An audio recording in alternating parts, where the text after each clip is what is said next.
In the first years of the 20th century, all the racial theories developed in the Victorian age, eugenics, social Darwinism, and scientific racism, came together in a forgotten outpost of colonialism.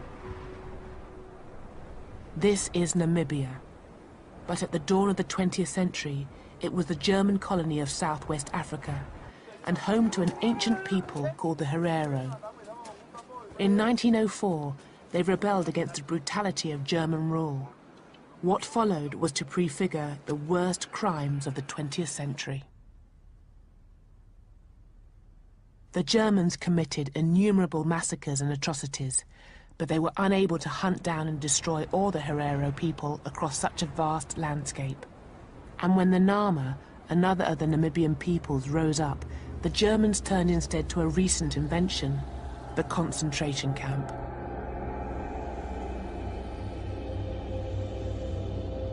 In these camps, the Herero and Naaman were imprisoned and enslaved.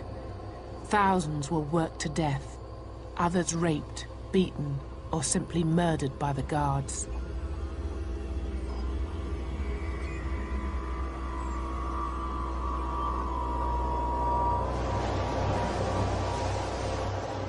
The most infamous and deadly of the camps was at a place called Shark Island.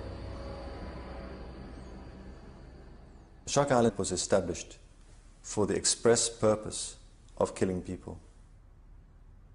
Anybody placed on that island, everybody knew they were going to die. People knew that, the German officers knew that. If I were to have to use the language of the Nazi period, then I would certainly see Shark Island as a death camp. The people were band together in Shark Island from all over Namibia. Hereros, Tamaras, Bushman, Nama. And they had cool-blooded murder there. My own family, my ancestors, they were also killed there. In this desolate place, on the southern edge of Africa, 3,500 people were exterminated with the speed and efficiency that was to become the hallmark of 20th century slaughter.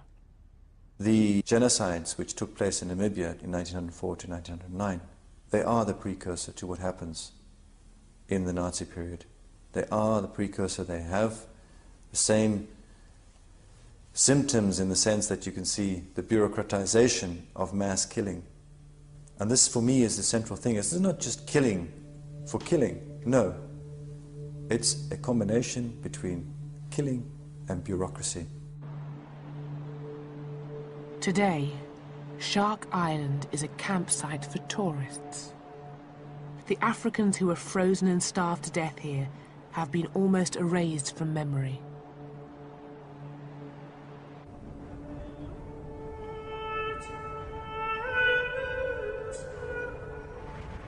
But a century after the Namibian genocide, the true horror of what happened on Shark Island is beginning to re-emerge.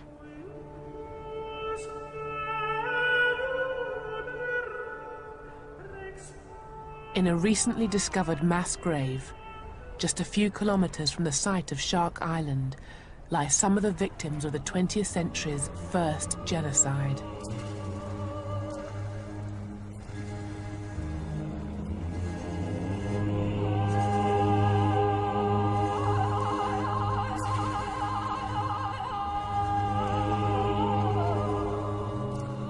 Other victims were denied even the meager dignity of a mass grave. They became the raw material of racial science.